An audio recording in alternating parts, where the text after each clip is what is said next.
Hello everyone. আজকে আমরা আলোচনা করব কয়টি বিষয়ে এ প্লাস পেলে মূল রেজাল্ট জিপিএ 5 থাকবে এবং এই ভিডিওটি এসএসসি পরীক্ষার্থীদের জন্য বানানো হয়েছে। কয়টি বিষয়ে এ প্লাস পেলে মূল রেজাল্ট জিপিএ 5 থাকবে? পরীক্ষা হয় মূলত সর্বমোট 10টি বিষয়ে এবং কোনো বিষয়ে যদি সিও পাও তাও তোমার ক্ষেত্রে জিপিএ 5 পাওয়া সম্ভব এবং আমরা বলে দেব 10টি উপায় যেটি দিয়ে তুমি জিপিএ 5 নিশ্চিত করতে পারবে। কয়টি বিষয়ে এ প্লাস পেলে মূল রেজাল্ট জিপিএ 5 থাকবে? এটার প্রথম উপায় যে 10টি বিষয়ে যদি তুমি এ প্লাস পাও, মানে 80+ মার্ক পাও তাহলে তোমার জিপিএ 5 থাকবে। এটা তো নরমাল কথা। দ্বিতীয় উপায় হচ্ছে ৯টি বিষয়ে যদি এ প্লাস পাও এবং একটি বিষয়ে যদি এ পাও অর্থাৎ ৭০+ মার্ক যদি পাও তাহলে তোমার জিপিএ 5 থাকবে।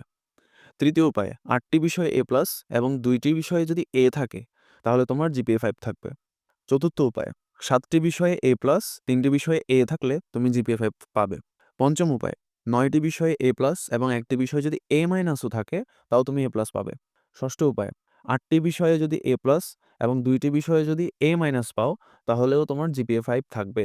৯টি বিষয়ে যদি এ প্লাস এবং একটি বিষয়ে বি পাও, এখানে খেয়াল করো তুমি বি যদিও পাও তাও যদি ৯টা বিষয়ে যদি এ প্লাস পেয়ে থাকো তাহলে জিপিএ 5 তোমার থাকবে। এরপর অষ্টম উপায় ৮টি বিষয়ে এ প্লাস, একটি বিষয়ে এ এবং একটি বিষয়ে বি যদি থেকে থাকে তাহলে তুমি তাও জিপিএ 5 পাবে। নবম উপায় ৯টি বিষয়ে এ প্লাস এবং একটি বিষয়ে সি পেলেও তুমি জিপিএ 5 পাবে। দশম উপায় ৮টি বিষয়ে এ প্লাস, একটি বিষয়ে এ এবং একটি বিষয়ে এ মাইনাস যদি পাও তাও তুমি জিপিএ 5 পাবে। এখন তোমাদেরকে জানিয়ে দিচ্ছি এমন একটি ওয়েবসাইটের কথা, যে ওয়েবসাইট হচ্ছে জিপিএ ক্যালকুলেটর। এই ক্যালকুলেটরে তুমি তোমার জিপিএ নির্ধারণ করতে পারবে। তুমি তোমার কয়টা সাবজেক্ট আছে, কি সাবজেক্ট আছে, ওই সাবজেক্টে তুমি কি পেতে পারো, কি গ্রেড পেতে পারো, ওটি বসালে তুমি তোমার জিপিএ পেয়ে যাবে।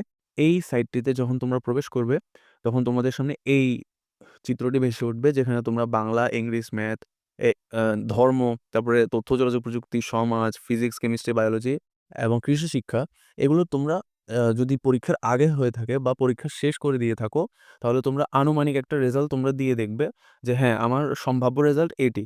তো তোমরা এখানে তোমাদের সবকিছু দিয়ে তারপর তোমরা ক্যালকুলেট জিপিএ তে ক্লিক করলে তোমাদের সামনে এইরকম একটা ইন্টারফেস চলে আসবে, যেখানে তোমাকে দেখানো হবে যে তুমি এ প্লাস পেয়েছো, জিপিএ 5 পেয়েছো অথবা এ পেয়েছো যে 4.72 বা 4.65 সামথিং, এরকম তোমার সামনে ইন্টারফেস ভেসে উঠবে। তো তোমরা এটা ট্রাই করে দেখতে পারো। আশা করি তোমাদেরকে বোঝাতে পেরেছি। ধন্যবাদ।